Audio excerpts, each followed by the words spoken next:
नमस्ते बच्चों। DAV MOIL public school e learning class में आपका स्वागत है। मैं आपकी हिंदी विषय अध्यापिका अंजलि राघोड़ते। प्यारे बच्चों, आज हम व्याकरण के अंतर्गत वाक्य बनाना सीखेंगे। आशा करती हूँ कि आप आज का यह व्याकरण पाठ एकाग्रता से श्रवण करेंगे। आइए बढ़ते हैं आज के व्याकरण पाठ की ओर और समझ लेते हैं कि वाक्य किस तरह से बनाए जाते हैं। प्यारे बच्चों, आपको याद होगा कि हम पिछली ई कक्षा में 2-3 अक्षर वाले शब्दों को बनाना सीख चुके हैं। आज हम ऐसे ही शब्दों से वाक्य बनाएंगे। आइए सबसे पहले मैं आपको बता दूं कि वाक्य कैसे बनते हैं। वाक्य बनते हैं शब्दों के सही मेल से वाक्य बनते हैं।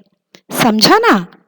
शब्द एक वाक्य में बहुत सारे होते हैं, लेकिन उन शब्दों को सही जगह पर रखा गया तो सही प्रकार का वाक्य बनता है। फिर से एक बार देखिए कि वाक्य कैसे बनते हैं। शब्दों के सही मेल से वाक्य बनते हैं। आइए मैं उदाहरण के द्वारा आपको समझा देती हूँ। पहला उदाहरण देखिए, क्या लिखा है ऊपर चित्र के ऊपर देखिए। मैं खाना खा रही हूँ। समझा? क्या है लिखा? मैं खाना खा रही हूँ। इन सारे शब्दों को यदि इकट्ठा किया गया तो देखिए चित्र के नीचे, मैं खाना खा रही हूँ। अलग अलग जो शब्द लिखे हैं उन्हें हमने एकत्रित किया तो एक वाक्य बन गया, वह भी ऐसा कि जिसे समझ पाना काफी आसान है। दूसरा उदाहरण देखिए। रोहन झूला झूल रहा है। चलिए इन पूरे शब्दों को एकत्रित कीजिए। देखिए नीचे एक बड़ा अच्छा और प्यारा सा वाक्य बन गया। ऐसा वाक्य कि जो जल्दी से समझ में आ रहा है। रोहन झूला झूल रहा है। समझा ना बच्चों?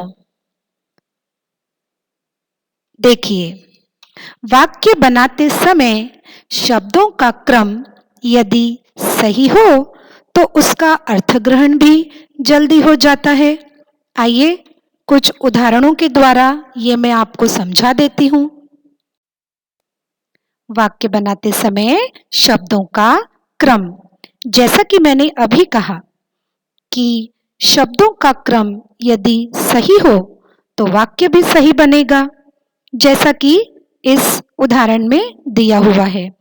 चित्र में कुछ बच्चे हैं, दो, जो पेड़ पर चढ़े हुए हैं। और देखिए सबसे पहले क्या लिखा है? चढ़े हैं बच्चे पेड़ पर। बच्चों, इस वाक्य में शब्द सही है लेकिन उनका क्रम गलत है। यहाँ पर इन शब्दों का क्रम कुछ इस प्रकार चाहिए था। बच्चे पेड़ पर चढ़े हैं। समझा? सही क्रम से पढ़ते समय सही अर्थ ग्रहण हुआ, बात जल्दी समझ में आई। देखते हैं एक और उदाहरण। यहाँ पर लिखा हुआ है गा रहा है गाना रोहन। बच्चों, शब्द बिल्कुल सही है, बस गलत यह है कि शब्दों की जगह बराबर नहीं है। आइए इन शब्दों को इनके सही जगह पर रखते हैं, इनके क्रम को व्यवस्थित करते हैं। वाक्य कुछ इस प्रकार का बनेगा। रोहन गाना गा रहा है। आइए एक और उदाहरण देखते हैं।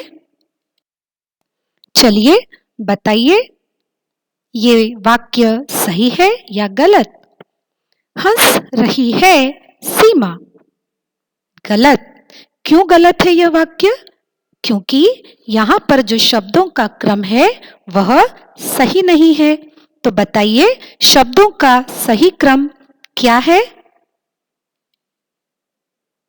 सीमा हंस रही है।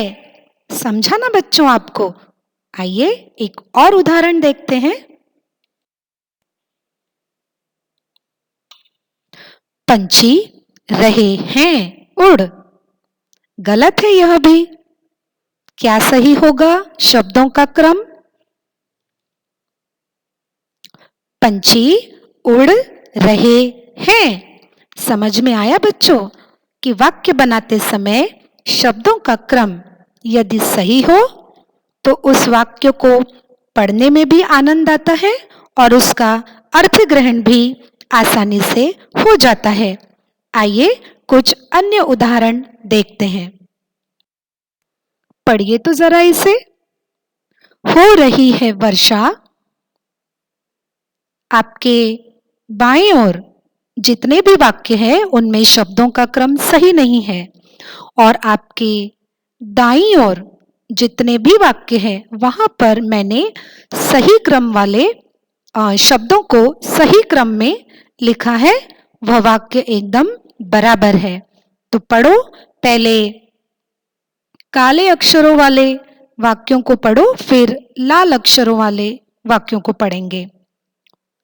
पहला है हो रही है वर्षा। इसका सही क्रम है वर्षा हो रही है। मछली तैर रही है तालाब में। मछली तालाब में तैर रही है। आज बहुत है गर्मी।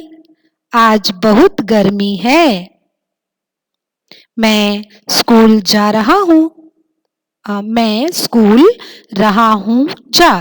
मैं स्कूल जा रहा हूँ। बच्चे रहे हैं खेल। बच्चे खेल रहे हैं। लंबी है सूंड हाथी की।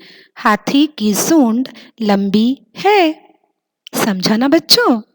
इन पूरे वाक्यों को आप अपनी कॉपी में जरूर लिखना और एक बार और अच्छे से इसे समझ लेना। आइए बढ़ते हैं, देखते हैं आगे क्या है। अब समय है अभ्यास कार्य का। इसे आप एक छोटी सी एक्टिविटी समझ लीजिए। अभ्यास कार्य में मैंने एक प्रश्न आपको दिया है जो इस प्रकार है। नीचे दिए गए मिले जुले शब्दों को अलग अलग करके वाक्य बनाइए।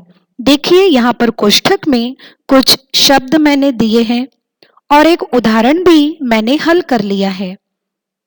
आपको करना क्या है?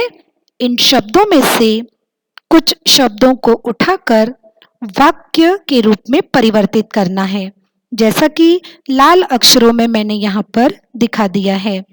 राम मिठाई ला। इस तरह के और भी कई वाक्य आपको इन शब्दों का इस्तेमाल करके बनाने हैं। बच्चों, आज का अभ्यास कार्य इतना ही है और बहुत आसान है। मुझे विश्वास है कि आज के व्याकरण पाठ का श्रवण आपने एकाग्रता से किया होगा और आप जल्दी ही इस अभ्यास कार्य को भी पूरा कर लेंगे। इसी आशा के साथ फिर मिलेंगे अगली ई कक्षा में। तब तक के लिए धन्यवाद।